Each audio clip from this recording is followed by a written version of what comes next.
Hi, and welcome to Marshie's Inspired Studio. I'm Chef Marshie, and for the past 30 years, I've been teaching the food manager certification.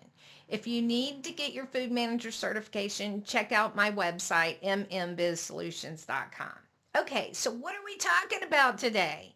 We are talking about pest and those annoying little critters that get in when it gets cold outside.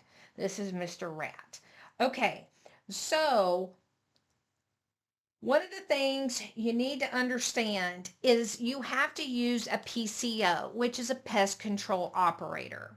And they must be licensed. You can't go using the Raid can throughout your restaurant. Okay? You can't be um, putting chemicals down if you're not licensed to do so. But you're like, but Marcy, I do it at home. What you do at home is not the same as what you do for in your establishment. Okay? Um, you have to use a certified applicator. Period. All right. So our job is to deny pests from coming in. Now, how do we do that? Self-closing doors, door sweeps, air curtains.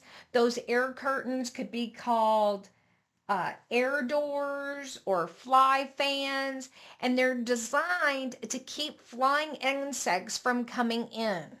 Okay. Um, Now, the reason I'm doing this series right now is because the food code has just changed.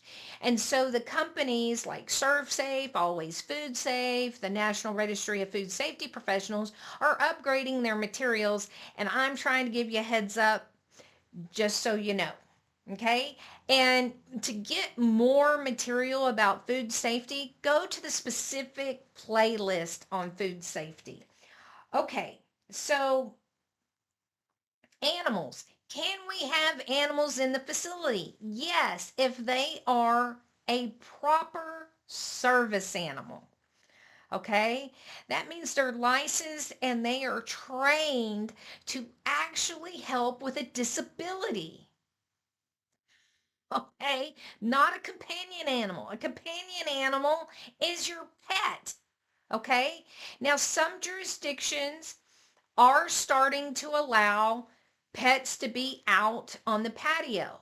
The food code has now said yes, but what they did is said pets. Now, when they did pets, that means your pet snake, your iguana, your cat, your rabbit, your parrot can all come on the patio. However, you have your local and state agencies that haven't quite got up to that yet. So they might still say no. But the way the food code reads is it says they are not able to travel through the restaurant to get to the patio, that they can only get to the patio from the outside. Now, some facilities and restaurants, what they're doing is they're capitalizing on this $1 billion industry of pets and saying, hey, we're having pup happy hour. Bring your pet and your dog will get a pup cup for happy hour, right? People are all into that. You give them a pet treat. You have some water for them in the summer in Texas, and they're about that, right? So understand they can't go through the restaurant unless they are a true service animal. Folks, if you're watching this and you know that you don't have a true service animal, please don't bring them into the restaurant, right? They're not supposed to be on the table. They're not supposed to be on the chair. They're not supposed to be in the booth. Have some courtesy to other people. Um, the other thing is pest control measures. There's glue traps, there's snap traps, um, there's sticky tape, there's things that you can put in the drains.